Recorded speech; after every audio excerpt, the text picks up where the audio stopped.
Hey, what's happening, everyone? Time for me to chat some shit when it comes to rFactor 2 now, boy. It's been a while. It's been a while, but yeah, man, like the sim. Practicing for this weekend's race at Interlagos, so thought I'd just do a little practice run of quali.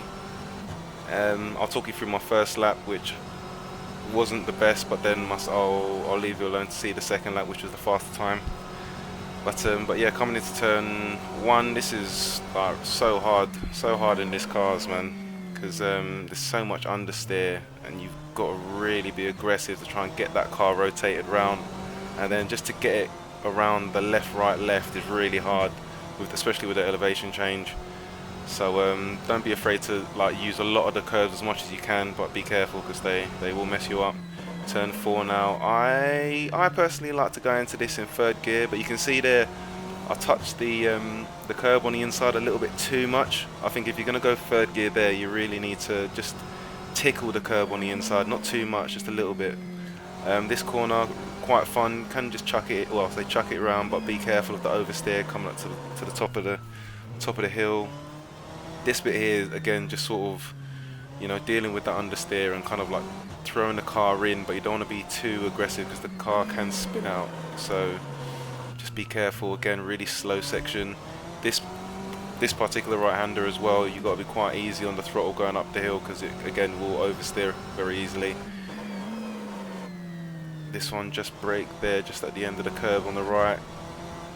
Sorry, just turn in just at the end of the curve on the right there, and yeah, that wasn't too bad of a run. And try your best to get the best exit coming through this long straight. But yeah, this next lap was a 28.5, I think. So I'll leave you guys to watch that.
So that's a lap around Sao Paulo or Interlagos for those who prefer. I mean, like I said, this lap was a 28.5, but I mean, I think on this server, I think the best has been a 29, a 27.9, I think.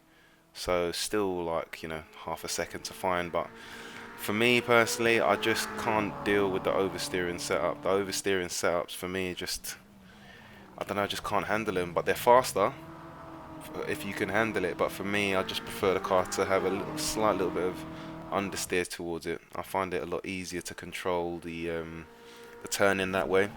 Whereas if it's like very oversteery, it's basically just point and shoot, so it will turn on a dime. But gauging if it's turning too far or not, I'm just not very good at. So that's how I've chosen to attack this to set up this car for this track.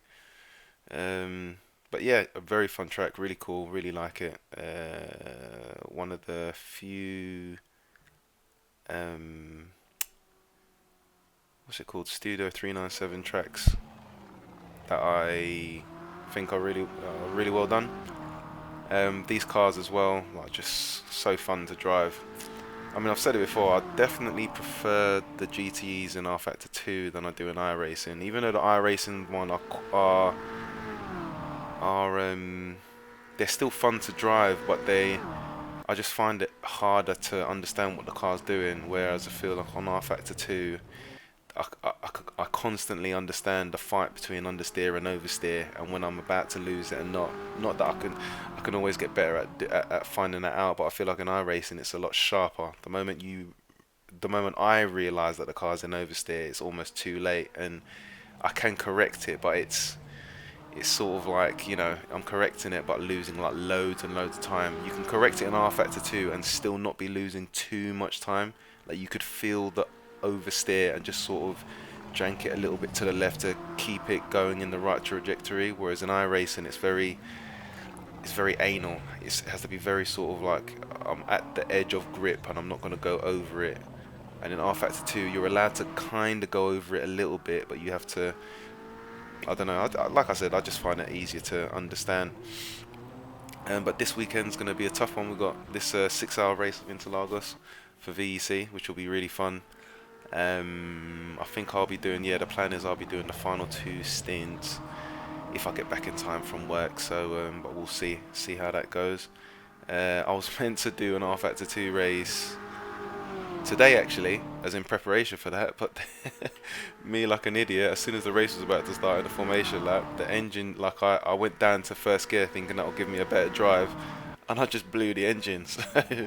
So that race pretty much ended as quickly as it started for me, which is fun. But yeah, anyway, thanks for watching. Hope you guys enjoyed this a little chat of me talking nonsense in your ear. But hey, what can I say? I'm amazing. See you lot later.